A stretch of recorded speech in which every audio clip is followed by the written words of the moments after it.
is reading the whole response from A to Z. So, Senator Sifuna, let me hear from you whether you are satisfied with the response or you have a supplementary question. Speaker, I read this response and I was not satisfied, but I started first by correcting you that the Nubian community is spread all across the country. And in fact, part of the question was the discrimination in identity cards issuance. We were told that vetting had been removed, but in Kisii County, the reports are that they are still going through that vetting. Now, Speaker, the communication that I received, part of the question was the discrimination in identity cards issuance.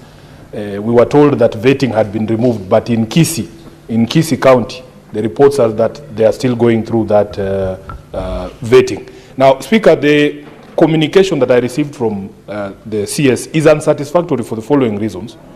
First of all, Honorable Speaker, it is not clear whether there is a formal recognition through something like a gazette notice or a communication.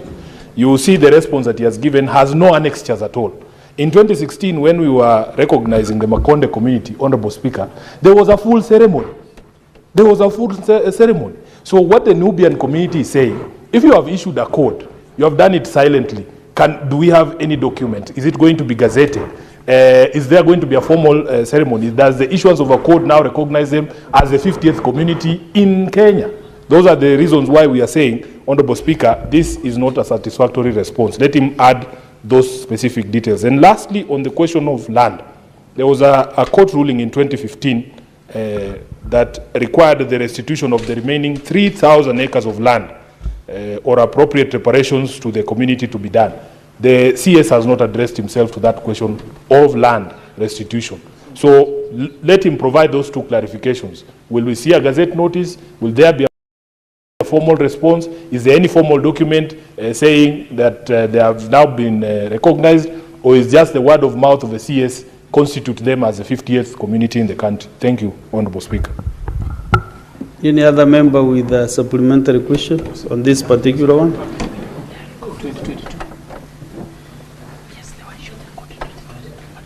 Senator Manzo. Mr. Speaker, could the Cabinet Secretary indicate, the order followed to recognize communities, Mr. Speaker, because it's been happening once in a while after a community has come out strongly fighting. Could he explain whether they have a program so that we could know, other than the Nubian community, which other community is likely to be gazetted as a community, because we have still unrecognized communities in Kenya. And how many are they in total? Those ones which have been recognized and those are yet to be recognized, because it's been happening slowly by slowly, Mr. Speaker, from the Shona community, different communities. Once in a while they get recognized, the ones settled in Kenya, Mr. Speaker. Do you know one that has not been recognized? We start from there. Which one? Mr. Speaker, what happens is that we have quite a number from Makonde.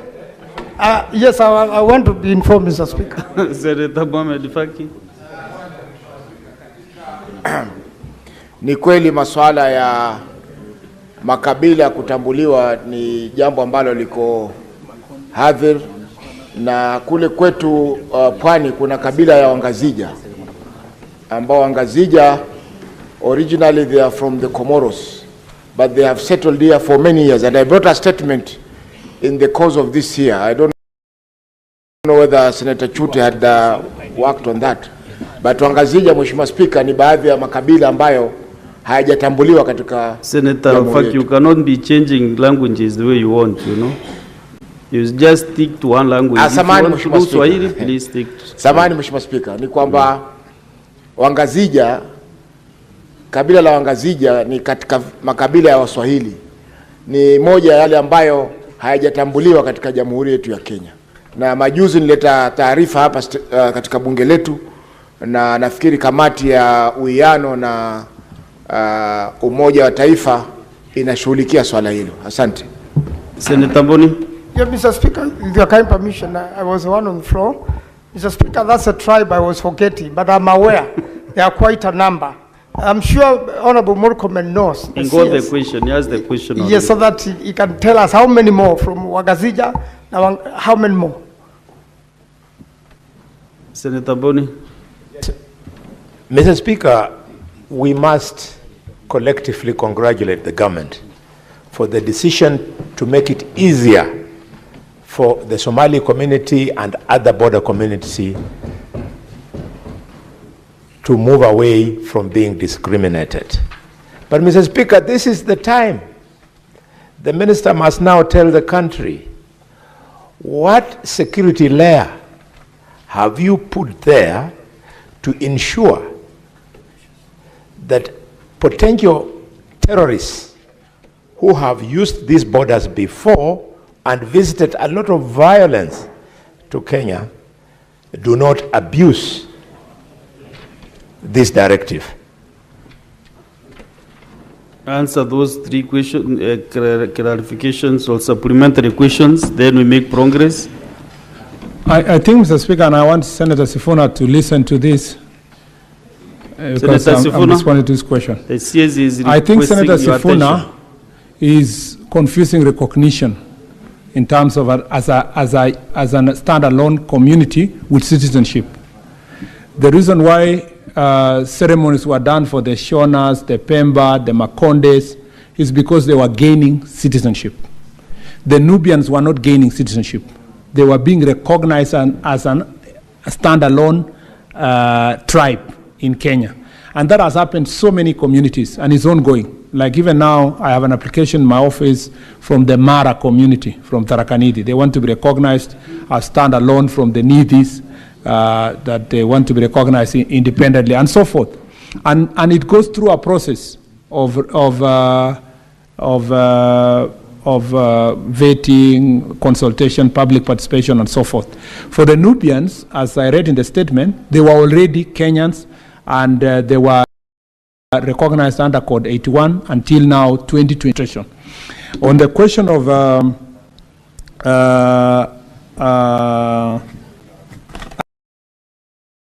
I think that was really your main concern. On the question of land, I think that's beyond my jurisdiction, unless I specifically go about it to see lands, and maybe an issue that we need to continue interrogating. And if the question was to come to us specifically, that security component, of course, we will deal with it.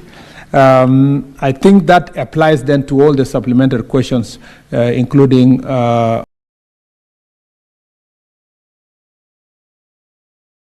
from Makueni Senator and from the Mombasa Senator, all Senator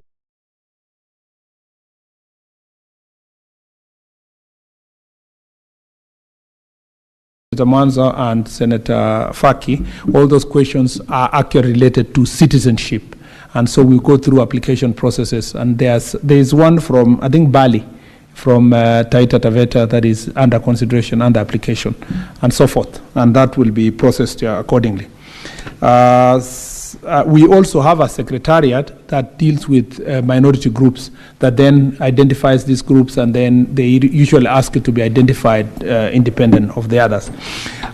Senator Boni Galwale has raised the question of security with the removal of extra vet. No, first of all, Senator Sifuna said that in Kisii, for example, Nubians are still being denied identity documents on an account of being not citizens.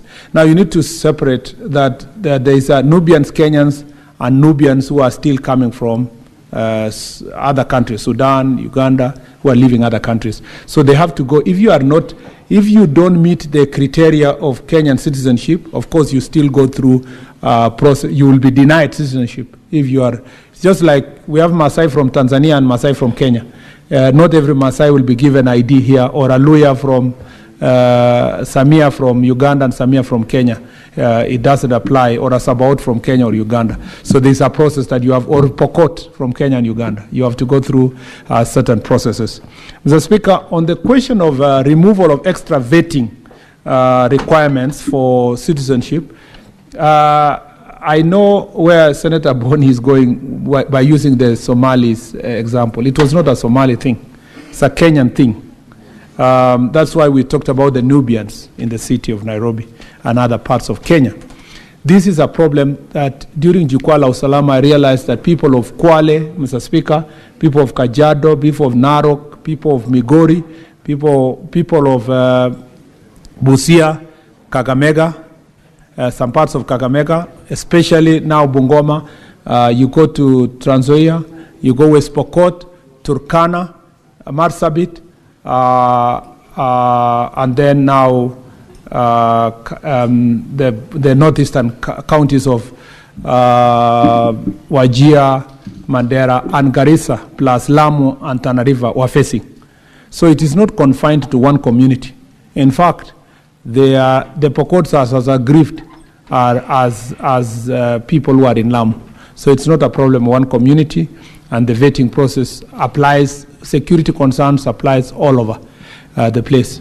There's also this misguided feeling, which I have seen in the media and political space, that the communities in Northeastern are homogeneous, and therefore they would allow a foreigner to come and be part and parcel of Kenyan community. I think it stems from the fact that very few people have visited those areas. There are hardly 10 people here, not even 10. Maybe there are hardly 2, 3. Maybe Senator Mofire in his previous assignment may have worked there. But there are hardly maybe 5 people in this house who have spent a week in Northeastern, including myself. The longest I've done is 4 days. So sometimes people do not appreciate the understanding of the place in the first place. So the gap, their failure to understand is filled by propaganda. The truth is that just the same way, that's the same way people come from other border counties. In Kajiado, for example, they will not allow a person from Tanzania, because they speak the same language, to come and take over their land or become part of the population of their land. It's the same way in Wajir, it's the same way in Mandera and other parts of the country. I think this ethnic profiling of one community should come to an end, Mr. Speaker, and people to appreciate the vetting process, which was extra, is unconstitutional, because the Constitution says all Kenyans must be treated equally. The person in Migori border in Isibania who is being denied documents because they are bordering Tanzania deserves equal treatment with the person in Turkana and the one in Wajir. I thank you, Mr. Speaker. Thank you. Now let's go to the next question. Question 049, Senator Shakira Abdara. Just a minute. She has just one simple question.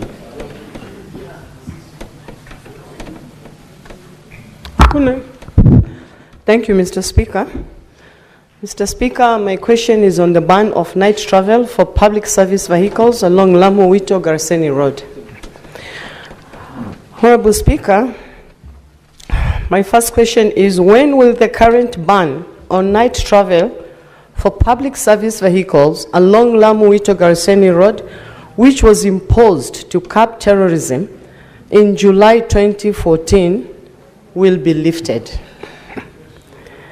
Number 2, measures put in place to ensure a swift response to medical and security emergencies at night.